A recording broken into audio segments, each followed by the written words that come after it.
E aí, tudo bem? Sou Alfredo Oliva, sou professor universitário e hoje eu quero voltar a falar de Carl Gustav Jung e por isso eu estou acompanhado novamente de uma mandala pintada por mim que está aqui à minha direita participando do nosso cenário. E o livro acerca do qual eu quero falar hoje é esse aqui, Memórias, Sonhos, Reflexões, que é a autobiografia de Jung. Esse é um livro publicado pela editora Nova Fronteira. Há formatos diferentes para esse livro, há um formato de bolso menor, há um outro formato capa dura, mas o texto é o mesmo e o que importa é o texto. Então eu quero começar primeiro lembrando você que eu tenho uma playlist sobre Jung no meu canal. Há vários outros vídeos gravados sobre este personagem importante da história intelectual mundial e se você quiser e puder, dê uma olhada lá porque você vai encontrar tantas outras coisas sobre Jung que eu já gravei. A gente vai encontrar muitas coisas nesse texto que é um texto produzido no final da vida do Jung, né? O Jung viveu na passagem do século XIX para o XXI, ele nasceu em 1875, morreu em 1961, no final dos anos 50. Então ele vai recolhendo material, memórias, lembranças, junto com a sua auxiliar, vai organizando esse material que depois se torna esse livro extremamente importante para a gente ser iniciado no pensamento do Jung. Eu diria assim, se você for começar a ler Jung, talvez você precise ler 1 ou 2 livros, mesmo que pequenos, introdutórios ao autor. Quando você for começar a ler o próprio Jung, eu acho, na minha opinião, o primeiro livro que você deveria ler é este livro. Por quê? Porque você vai ter uma visão geral da obra do Jung, ele apresenta vários dos temas que ele abordou ao longo da sua obra e você vai encontrar muitas informações sobre ele, sobre o personagem, sobre a formação acadêmica dele, sobre a relação dele com o Freud, sobre a relação com o pai, sobre os primeiros trabalhos que ele publicou, sobre uma série de peculiaridades que ele tinha e que a gente vai naturalmente explorar um pouco no vídeo de hoje. Então, antes de ler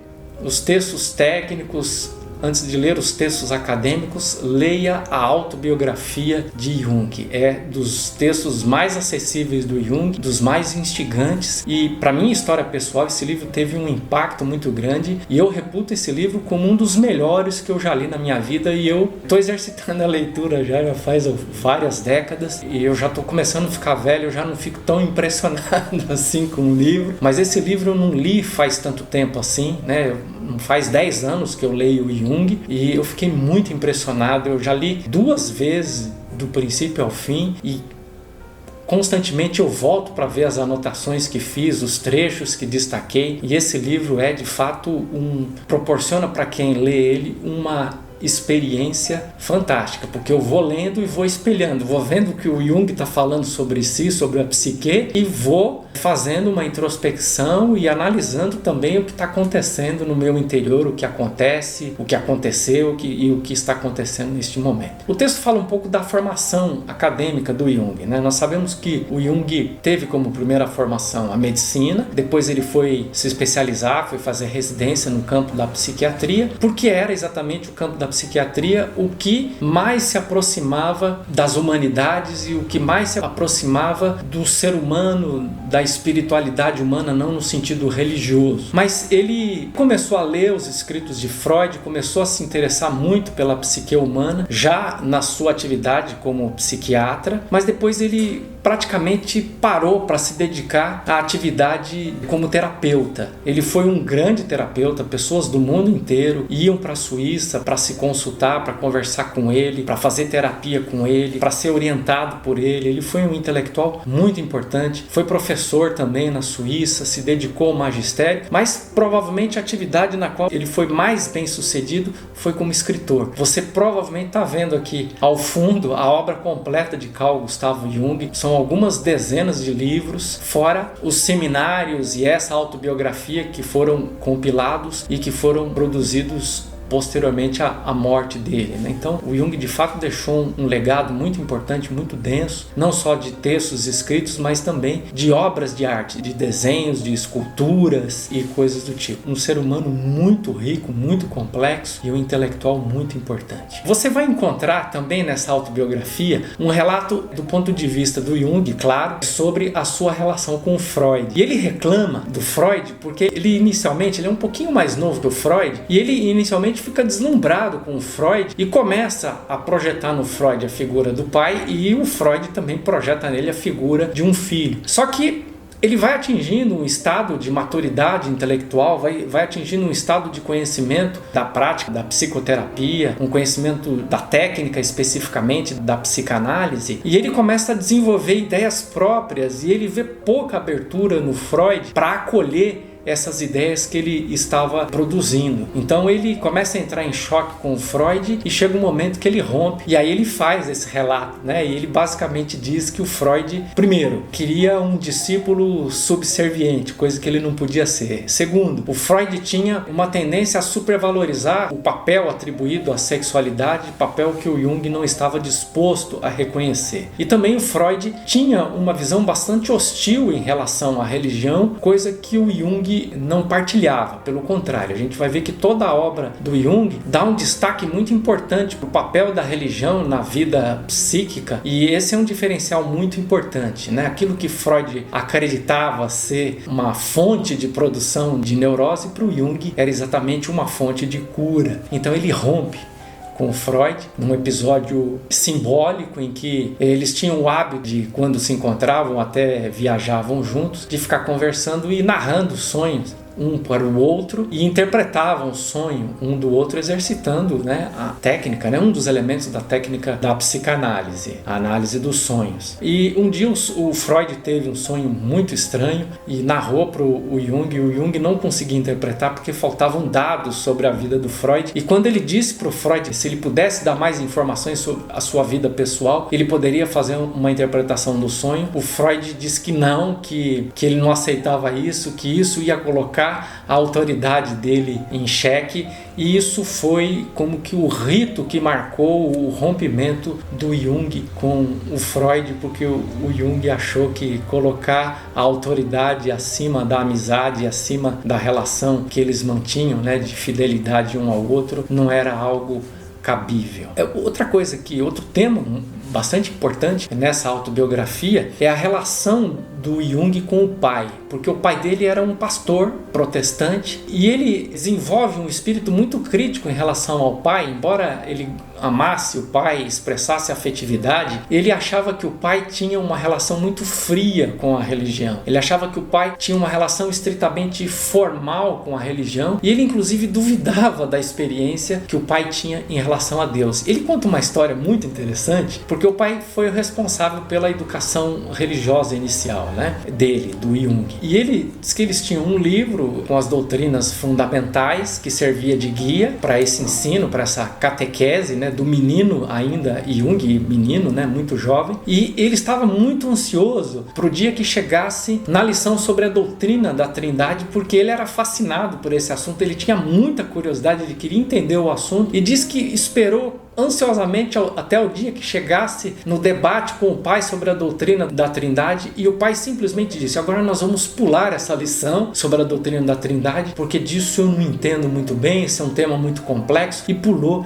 e isso gerou nele uma frustração muito grande. A gente sabe que uma das coisas que o Jung adulto fez foi escrever um livro belíssimo e interessantíssimo sobre a doutrina da Trindade, a interpretação psicológica do dogma da Trindade, né? Se você não leu ainda, não perca, esse é um livro muito especial, muito interessante. Outro relato interessante que vai aparecer aí nessa autobiografia do Jung é um relato que ele faz sobre o início da sua carreira, quando ele está começando a produzir obras acadêmicas, e ele faz o seu primeiro trabalho de pesquisa empírica mais extenso, e que mistura pesquisa empírica com pesquisa com reflexão teórica, e ele tinha uma prima médium. Vamos lembrar que também nessa transição do fim do século XIX para o início do século XX, o espiritismo está começando a se projetar na Europa. E tinha uma prima que era médium, ele participava dessas sessões, e ele começou a fazer um diário, fazer observações disso. E ele produziu um trabalho muito importante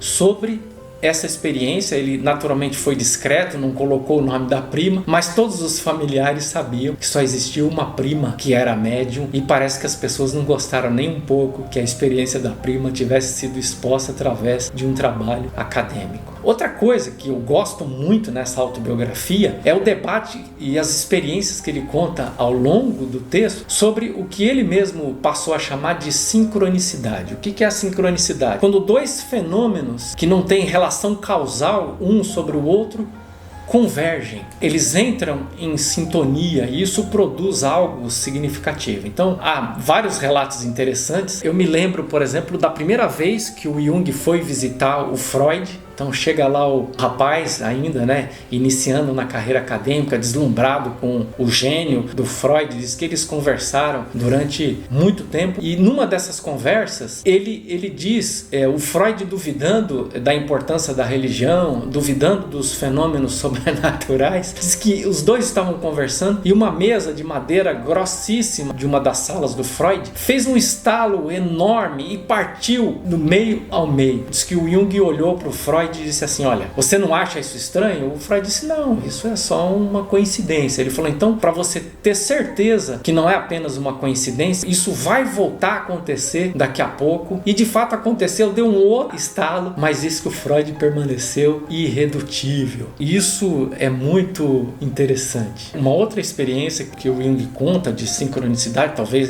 o fenômeno fique mais evidente ainda, é de quando ele estava tratando de um paciente que ele sabia que tinha um potencial suicida muito grande, e existia por parte do Jung um temor de que esse paciente de fato viesse a se suicidar. E ele conta que numa das noites ele acordou por volta, eu não me lembro agora, eu acho que algo em torno de 3 horas da manhã, não sei, no meio da madrugada, um estalo no ouvido, incomodado, acordou assustado, olhou para um lado, para o outro, e quando ele conseguiu se aquietar, ele voltou a dormir. Quando amanheceu o dia, ele recebeu a notícia de que esse paciente havia se suicidado. E quando ele perguntou a que horas isso havia acontecido, as pessoas narraram que era exatamente no horário em que ele havia acordado no meio da madrugada, ouvindo com um estalo no seu ouvido, e de fato ele ficou sabendo que essa pessoa havia se suicidado com um tiro no ouvido. Não existe relação entre esses dois fenômenos, mas eles convergiram, né? E isso é muito interessante. Bom, existem muitas outras coisas que eu gosto muito nisso. Eu, infelizmente, não gostaria que esse vídeo ficasse longo demais e desconfortável demais para vocês que estão me acompanhando, mas só por esses casos narrados eu tenho certeza que você já ficou curioso e vai poder ler com bastante proveito esse livro. Se você assistiu esse vídeo até aqui, não esqueça de se inscrever no meu canal, de curtir o vídeo, de compartilhar nas suas redes sociais caso você possa,